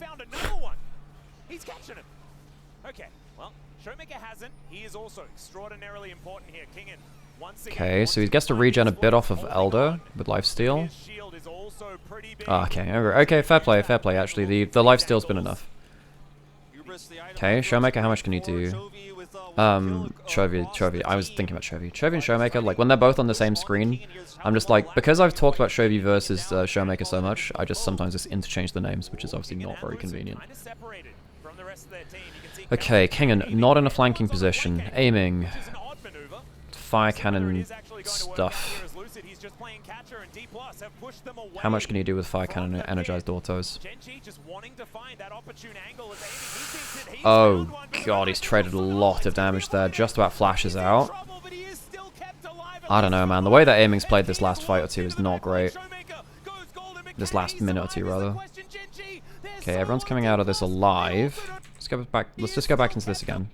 So King has used his flash and his ult now. So Showmaker gets a huge multi-man stun, but he flashes forward for it. Oh, he gets a 3-person stun, but he can't. Oh god, that hurts for him actually. Wait, what happens with Kingen? Kingen gets caught out a little bit with. Wait, what does he even get caught with there? Oh, he gets caught by like one of Maokai's skills, I think, which means that he can't keep going forwards. Shovy's still alive. He's gonna have shock blast still though. Aiming us to lifesteal off the wave. Pays has Severum, so he can do the same off of Gromp at least. But now he's stuck with red-purple, which is not a great combo. How quickly can he get rid of his Severum? Chovy? Man, this Jace has actually not done much this game. This Jace has done quite little, but Kingen. Wait, how does Kingen end up here? So he's flanking, he's spotted on the blue ward. He's spotted on not on the blue ward. Yeah, Kingen's caught out. Oh god, that ain't so good. So he's gonna get W'd onto. Yeah, Kingan's been looking for the flank the entire game. He just has not been able to find it. Without the Aatrox up now, it's really, really hard. Because he's so much disruption. Even without flash and all, his ult would have been up potentially by the time you actually come around to fighting this. Okay, Shock Blast coming through now. They can just hold this open. Wait, are they looking for... Wait a second. You're actually giving up Elder for base? You're looking for the base? But, like, you don't end the game here, folks. Now he's been spotted. Keen actually gets on top of Showmaker. He does have ult, so Keen can die here. Okay.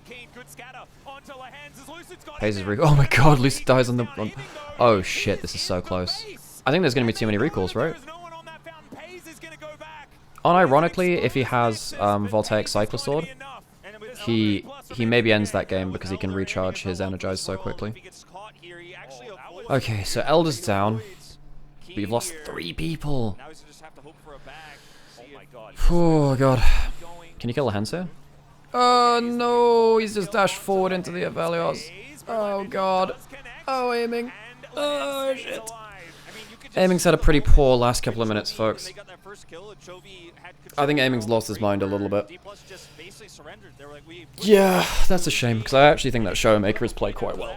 Very well, in fact. But that's effectively game now. With your AD carry dying on desynced timers as well. God, that sucks. You're losing everything on your side of the map. Gold is now irrelevant. Baron's going to get taken. Yeah, I think Aiming's just lost the plot in the late game. Kingan dying on this flank is bad, don't get me wrong. He should have retreated back. You know what he should have done? He should have retreated back to his own vision. You look on the minimap, he could have gone up towards here and then gone back into top river like this. I don't think he's too low HP to look for a true flank. He shouldn't have looked toward... Yeah, that was a mistake for him going through Tribrush instead. He should have gone back in towards his own vision. That's a mistake. And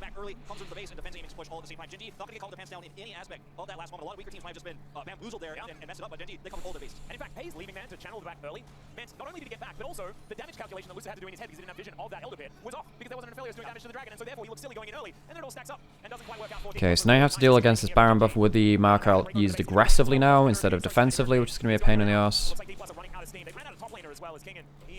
Kingan is looking for, again, a flank somewhere. He's been pushing out top side to at least give something for GENG to respond to.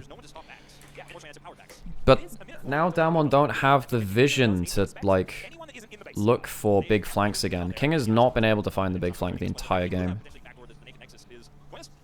You know, if Aatrox gets one clean flank this entire game, this game probably ends. And that's partly, you know, that's partly credit to GENG for actually controlling where they're standing on the map in regards to their vision very well. They've managed to keep vision control very well maintained. Okay, lots of ults traded. Hang on, maybe I need to slow this down. Maybe I need to slow this down, actually.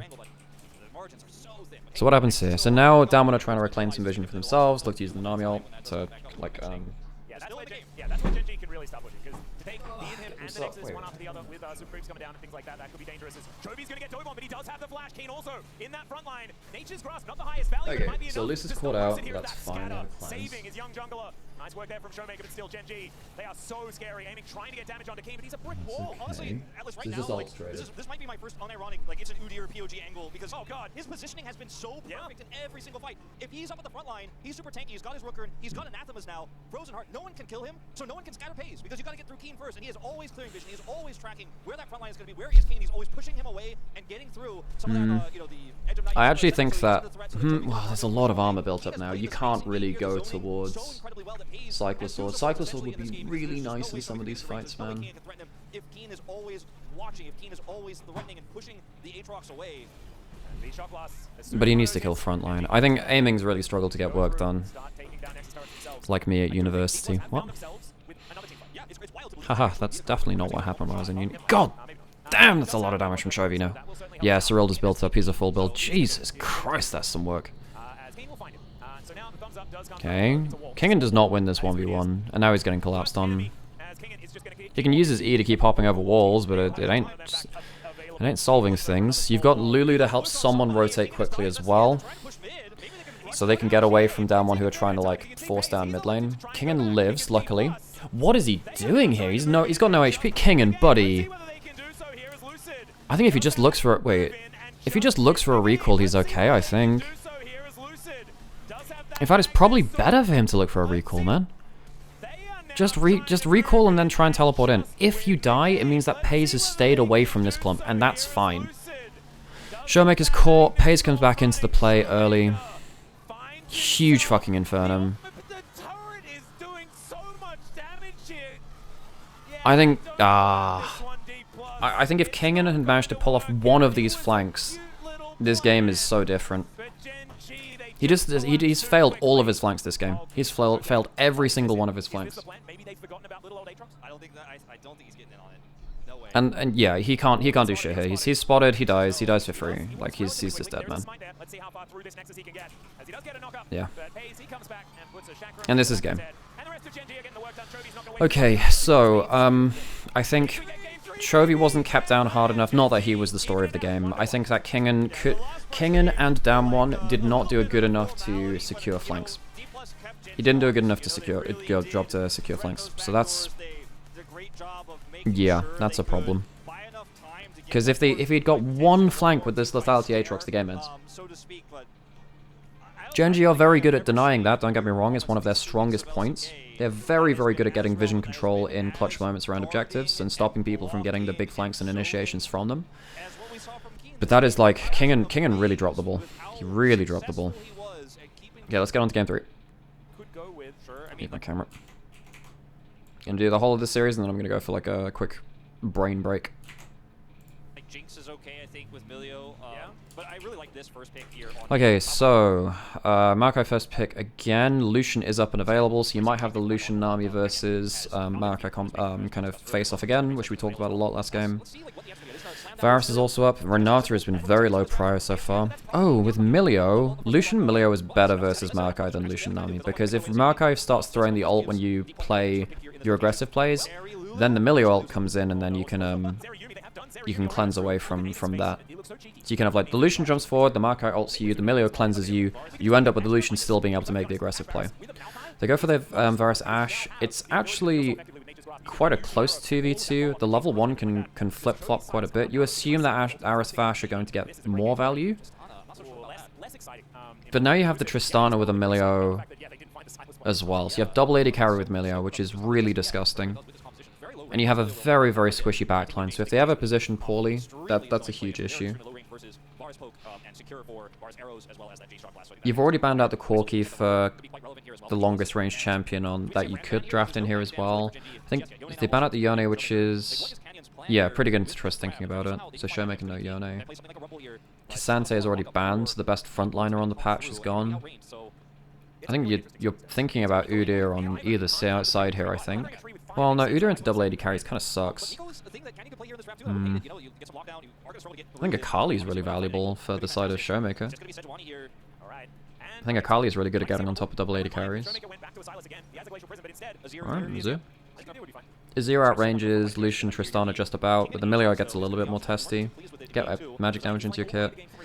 Kingen going for the Aatrox again, probably going towards lethality, looking for big flanks. But the Rumble is a really nice enter into Aatrox, so it means that, like, if Aatrox messes up early lane, this dude is going to really struggle in side lanes. So keen on Rumble, that's going to be really nasty to see how that works out. Yeah, I don't actually mind Dplus banning out Ivern. I think the Ivern ban is fine, because if you had Milio Ivern for double AD carries, like, bleh, you're never reaching them, man. Never reaching them. Yeah, get onto the Rift. I know I kind of sped run that draft, but I want to get through this series now. And then I can have a brain break. This is something you see. This is something you see from Lucians versus. Yeah, it's something that you see from Lucians. You see against the Varus Ashe, you go for the barrier just because it means that you can hard trade at level 1. Ghost on Kellen. Ghost on the Ashe. I guess the Ashe is very, very vulnerable this game, so the extra mobility makes a lot of sense. But if you're caught out, I don't think Ghost saves you. I don't know about that, man. I don't know about that one.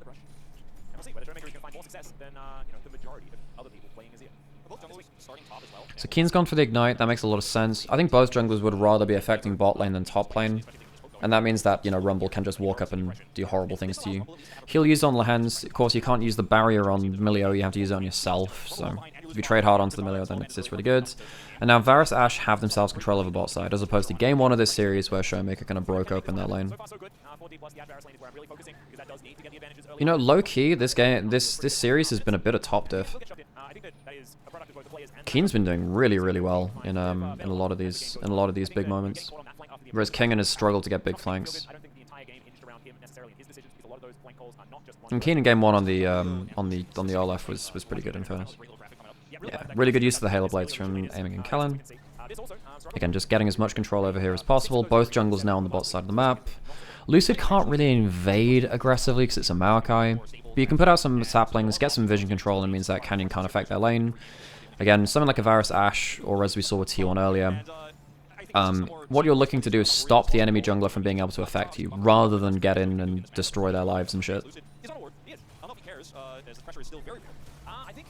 Oof. What happened there? What happened there, friends?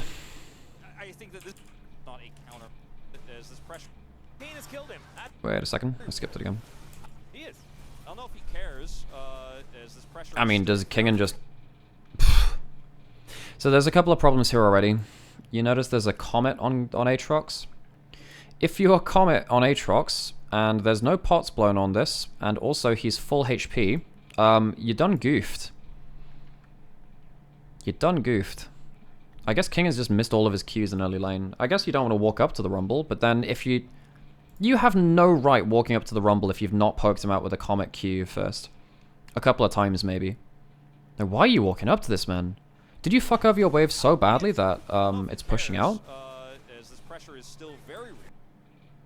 There's even a ward in here. Oh, I mean, did he walk up and get traded on super hard for putting a ward down? Presumably. And then Keen flashes preemptively so his auto attack can't get cancelled. This is fun. This is fun actually. So he flashes beyond the W, so he doesn't get pulled back. And then also because he was stood here, so he flashes over here, which means that if Aatrox flashes over here, which is what he does, Keen's auto attack won't get cancelled. That's really bad from King and man. He's had an awkward game or two. His game 1 was good on the Olaf, but like now the Rumble is ahead. This is 3 champions which like 3 champions which hate playing against Rumble. If he just tags them with the Equalizer, they are in so much trouble, man. So your bot lane's hard losing at least. But they oh god, they overstay what's happening. Wait. Surely they would have known from the first sapling being popped. Their ward dies in river. Oh, this is fun. Oh, hang on. We just spotted something on the minimap. Look at what Canyon does. Look at what Canyon does here. He knows there's a sapling in this brush here. If you look at the minimap. So he knows that there is a, he knows there's a sapling there. And he knows that there's no sapling in this brush because they have a ward in that brush. It's timed out. So he queues over the wall to get around the sapling vision and the ward which has been put down here. So then he can get down into river unseen. Just as it happens, the ward here also dies. Oh, Canyon. Oh, Canyon, that's so clever. Watch this. Q's over the wall to avoid the sapling. Look here, look at the minimap, look at the minimap. There is, in fact, a tiny sapling here. Now, early game Q cooldown is really long. But he gets to sit here. He gets to sit here for like a while now. And as soon as Lucid shows mid, he's like, okay, fine. There's no Maokai on the bot side of the map to stop this happening. There's no mana on Kellen. He has no ghost either. Free kill. Oh, Canyon, that is so good. They have to back off, right? Aiming can't stick around to save Kellen. And just because Canyon doesn't get kill participation here doesn't mean that it wasn't Canyon being in the lane that caused them to get the kill. Fantastic. Fantastic play. That's really clever. That's really, really clever. That's one of my favorite little plays I've seen so far. That's good. I like that. That's nice. But the thing is, though, actually, the important thing here is not actually what happens on screen there. It's the fact that he gets over vision, so Canyon gets unseen into bot side. So now the Varus Ashe has died in early lane, and now Lucian has an early kill, which is not what you want to give him. And we've seen what happens when Varus Ashe falls too far behind. They really struggle to get value. So Pei's getting ahead here. It's nice. It's not like game ending. It's not like it happened at level 1 to kind of like snowball through the whole lane, but it's good still. That was super clever, man. Canyon is so good.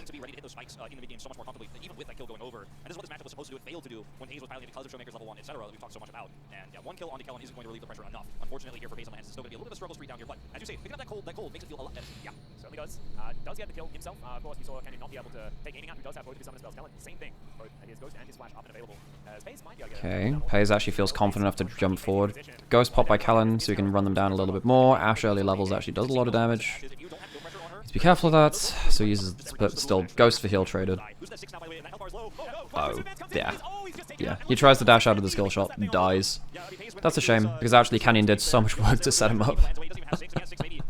That sucks. That sucks. Keen can take one of the grubs alone. Keen's going for Swifties as well, just so he can keep, you know, walking up to Aatrox. Ignore stuff like his W slow as well. So you can just walk through the W now, by the way. So like right there, he just walks out of the W for free. Kengan has no boots to tier 2 boots with extra movement speed on them. Like, how do you walk up to that guy now? Good buffer out from Chovy. Gets the second jump because he got the 4-stack bomb. Chovy played that really well. Chovy's Tristana is one of the best mid lane Tristanas in the world. In fact, he might be the best mid lane Tristana in the world. In fact, he is. He just is. I think Chovy is the best mid lane Tristana in the world. This guy is incredibly talented at this champion.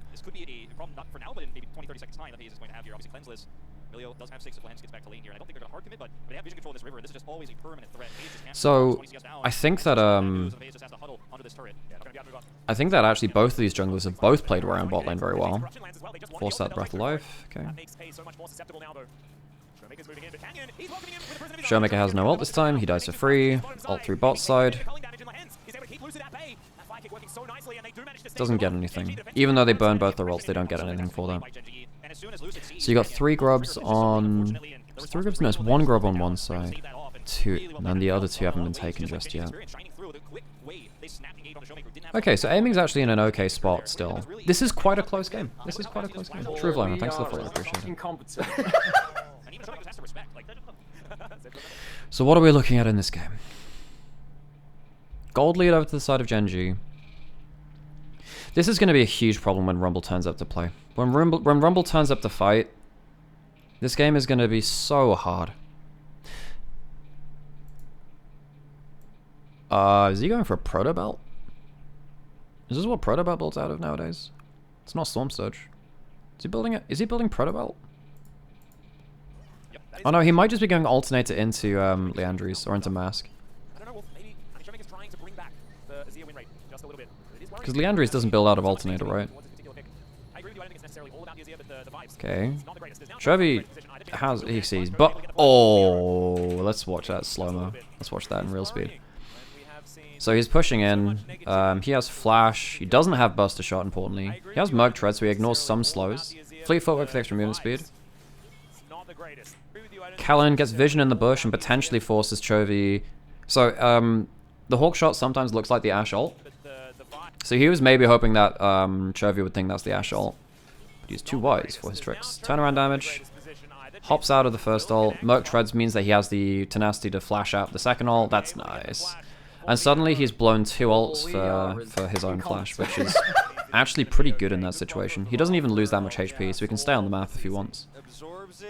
Unless he has an item completion. If he manages to get like Blade on his back, that's fine. Okay. And now suddenly you have no ults against the Lucian in your lane, which is kind of nasty, so now they have to recall. Yeah, that was nice from Chovy. It's not, you know, not game breaking, but it's nice. It means that Lucian Melee are now unattended in bot lane for an A wave. Do they get any hits on turret? No, they don't. Shame. Chovy doesn't mid though. Nice. Good lane allocation from him. He gets himself another plate. So that's going to be Blade on this back, presumably. Chovy's going to be so fed. And because this game, you know, you've got Hex Drinker on Aatrox, and Maokai is tanky but not super tanky, like, Chovy is going to be shredding through the enemy team. There's no one that can really stop Triss doing damage. Okay, it is Protobelt for King. It is Protobelt for King. So he has Swifties and Protobelt, which means that Kingen cannot escape this Rumble, which means that every time Kingen leaves his turret, he needs to be very, very sure that Keen can't run at him. He doesn't even have boots still. Like, Kingen, if he ever finds Rumble, he cannot get away from him, so he needs to be under turret. Keen runs down everyone on the side of down one. Keen is so strong at this point, actually.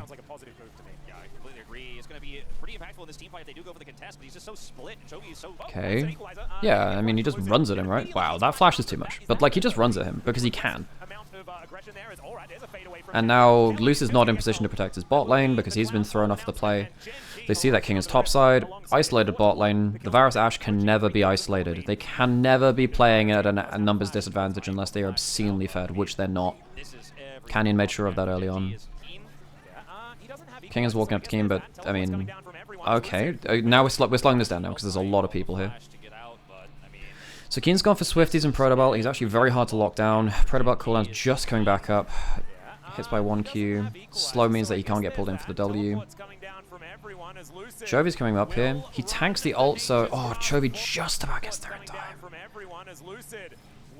See, Protobelt's behind the turret. Gets a Magic Resist Shred on Lucid. The tower aggro juggling is pretty good. So it's a good kill. It is a good kill. But they invested a teleport and 2 ults for it. 3 ults even if you count the... Did the Ashe ult going through here? Yeah, the Ashe ult's in there as well. So they invested 3 ults and a teleport for that, for 1 kill. Was it a shutdown? It wasn't even a shutdown. Oof. Yeah, that kind of sucks.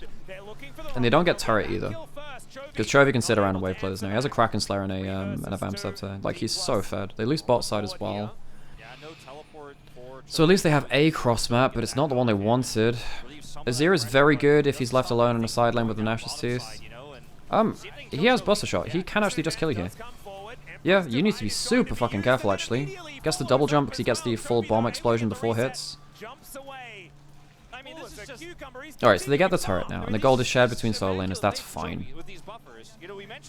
I thought that could go much worse than if Chovy gets the Buster Shot, that would give the extra damage for Showmaker to just explode. But Chovy has played the double jump so well, actually. You do get the reset of your jump if you get like all stacks of... If you jump, and then if you jump on a target and then you get all stacks of your bomb on them, it does refresh your jump. Maps 300 by the way, thanks to the follower. I'm sorry I didn't call that earlier. Thanks to the follower, I appreciate that. So, this is what happened for the bot side dive. Blind ult! Ah, that's sick. I guess he knows they have to be retreating through there, but it's just nice. Nice extra style points. Canyon's had a good game. Canyon's had a very good game.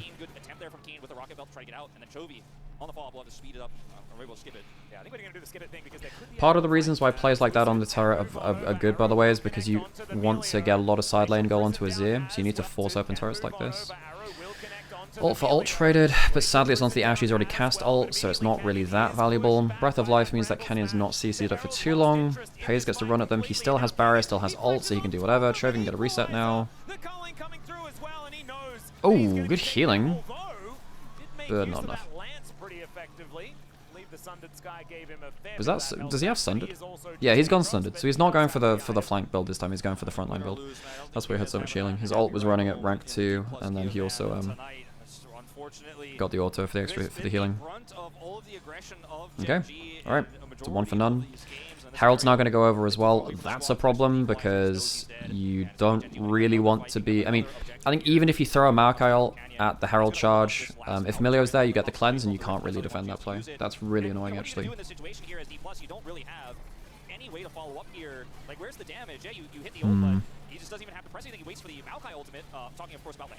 Equalizer's nice to separate the team. King can't really retreat. Maybe could have done more damage to the backline, but I don't think that fight was going any further than that. We're getting through to the 2.5 item spike from Lucian. I mean, the Bloodsong kind of counts as 2.5. But once he has Fire Cannon, it's really quite dangerous to engage anywhere near the Lucian. Like, when you have Milio range and Rapid Fire Cannon range, the Lucian hits you from half a screen away. Like, watch how... I mean, he doesn't have the Fire Cannon here, but Lucian's going to do obscene amounts of damage here, by the way. Okay, so they got the Herald. They can charge it in. which means that that's almost going to insta-kill the turret. Okay, and you just charge forward for forever. So Lucid dies. It's a good roam up from Lehens and Pace.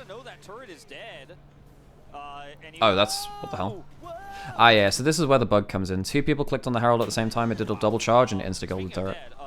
So that's why they make a pause now. They pause it now, which is, yeah, completely reasonable. But it goes on for forever.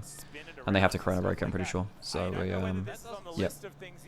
We'll go to the end of that. Basically, they both hopped in the Herald, and the tower immediately died. So that's completely reasonable pause, actually. There's, yeah. You should always pause if you think there's a bug, and there very obviously was one here, so, yeah. It's fine. What it meant is that, I don't even know who's technically piloting it, but yeah, both of them hopped into it. Yeah, you can see, it double charged and instantly one-shot the turret, so they revert for that, which makes sense.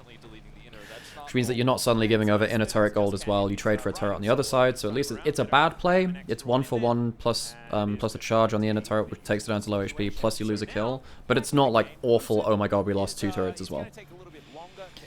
All of Genji were flaming Lehens for this, really? Nah, it's not his fault. You should just not be able to do that. That's not Lehens' fault. That's just sad. Let's take a look at Chovy's kill score and gold numbers. Okay, right, now you have Fire Cannon on Pays. That's really dangerous. You don't have 2 items on aiming just yet either. Yeah, so you're falling behind in your item breakpoints, which just sucks. This game should be really hard for Damwon to play now. I mean, Keen is going to one-tap your backline. Even if someone like Ashe gets a slow on him as well, he just walks through it with Swifties. Chovy is unreally fed, and he has Merc Treads as well, so he's, yeah, the extra tenacity really helps him from getting out of the stuff which he can't quite dodge. You haven't been able to get solo tower gold from side lanes into Showmaker either. You've had to share that between him and Kingen. Kingen's not going for the flank build either. I think if you, yeah, and even then, we saw Genji really demolished his ability to flank in the last game too, so that just sucks for them.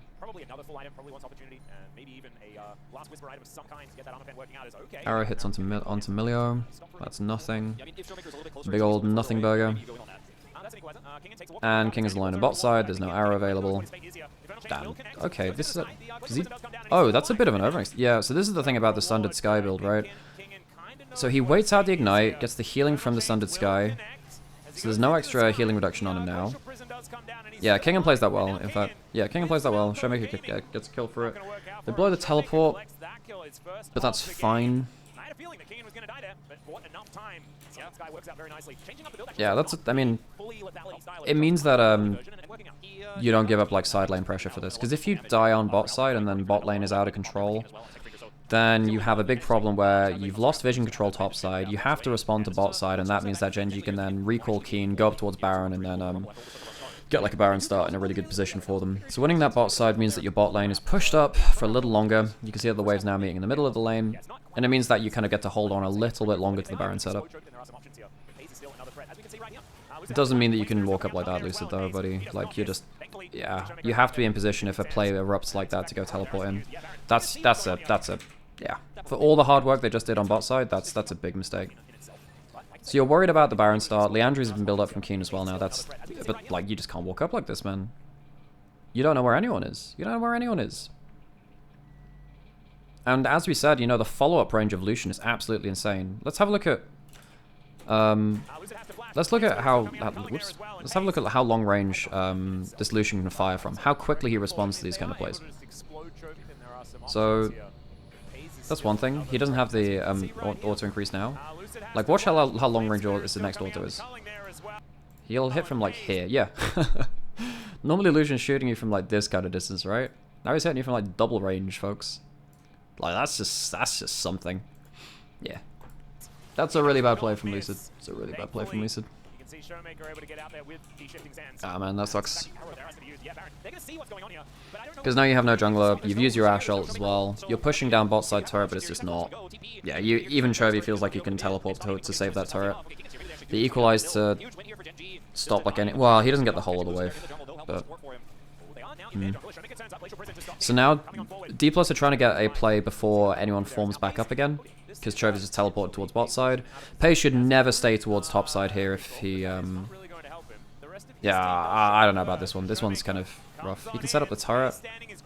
He doesn't have flash though. If he doesn't have ult, if he has ult there, he can kind of like funnel him under the tower. That's almost great from Showmaker. They're trying to make the play while Chovy's teleported across the map, but I mean, fair enough. Genji do manage to disengage. I think that was risky as hell. I think Pei's overstayed on top side, but it works out for them. Just because it works out for them does not mean it's a great play, but yeah, it works out. That's all I'm gonna say about that. Lucian go broom. Might have even pressed R by habit, but there's just no effort for the bind to come out, and they just kind of walk their way out. Neither bottom laner has to flash in the exchange, so everyone has flash on Genji. Everyone is safe. Keen didn't have flash either, and now it's Soul Point into 5 seconds to Cloud Soul, and there's just no way. Now they have the Baron buff to push into enemy jungle camps. Kingin's getting a lot of golden sidelines, but Kingin's not going to win this game for you, man. Not with this build. Like, this is a good frontline build, but there's so much damage that the frontline build from Aatrox just doesn't do it for you. It doesn't cut it. It's okay in the 1v1, and it means that you can get some sideline control, but it's just not enough. Mikhail's on himself, that's fine. It's Ash Arrow down, you still have the Breath of Life for your teammates. So if the markout comes through, you're completely okay.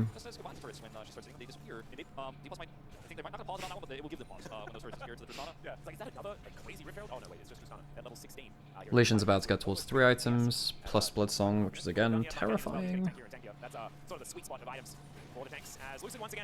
Oof, good equalizer. Yeah. Callan's out of contention for defending this too. He can throw an ult somewhere, but it's just yeah.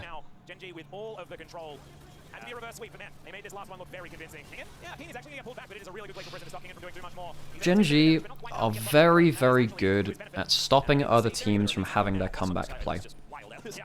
When they're ahead, it feels very oppressive when they get vision control, they're pushing in towards your base, they've claimed an area of the map. It feels really hard to make your comeback play, because they're very good at not walking towards areas where they don't have vision control. They're very good at denying flanks and flanking vision for enemies to look towards that too. It's very hard to get under this team's skin in late game, actually. I wonder how that's going to work against some of our LPL teams, because I think BLG, they've stalled out a little bit in mid-game. I would love to see Genji versus LNG. I think that would be a very interesting game again. I would love to see that last year. Genji LNG is the matchup which I wanted to see the most, and we didn't get to see it. It's one of the fallbacks of international pace, but that Culling's going nowhere. Yeah, I'm sad that we didn't get to see LNG Genji last year. It would have been very, very fun to see. Okay, so Baron buff is running off. If you're trying to front to back, let's slow this down. But this is actually erupting into a bigger fight. So you have Azir turret's just broken, right? Is the Azir turret just broken? What's happening here? No, it's not been put up yet. And he has his passive still, so okay. So it's still on off cooldown. Extended range, but Lucid is still pretty tanky because he's full armor. But still, if that hits anyone else, that's a whole lot of damage. Kenny's on the flank. Keen's here with an ult. He has some magic pen now as well. Kingin's built mostly MR. He is not massively tanky. Ult onto Lucid. Gets onto the carry. Great cleanse. Great cleanse. Nami can't do that for Illusion, but Milio can. What the hell's Chovy doing here? Wait, what does Chovy do? Wait, what's Chovy doing over here? What's he doing? So he's just on the flank, trying to stand away from the other carry, which makes sense. Buster shots the bot lane away, so the carry's away, so they can't do anything here. He flashes over, jumps back. God damn, Chovy has a good fight too, actually. This is nice. This is nice. Both of the carries are out of the fight. Like, they can't DPS. Yeah, and they're still on the back end of the equalizer too. Yeah, Chovy has a good fight. That's nice. I think Chovy's a fantastic Tristana, man. This guy's just not fair in this champion. Wait, is Lehens just killing Kingin? That's hilarious, man. Oof.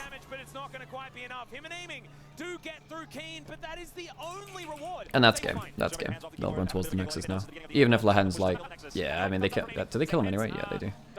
Jungle support OP. Well played from Genji. I think the big takeaway I have from this series is Genji are very, very good when they're in the lead. And even when they're not, actually. They're very good when they know a fight's coming to secure a position to stop flanks and game-winning plays coming through. Game 1 was a bit strange because the Silas got so far ahead and no one could really deal with the tanks after that point. They had no tankling potential. But like, this was a good game for them, actually. This was a good game. really showcasing that he and Canyon's new synergy is building up. Okay, right. What did we say we were going to do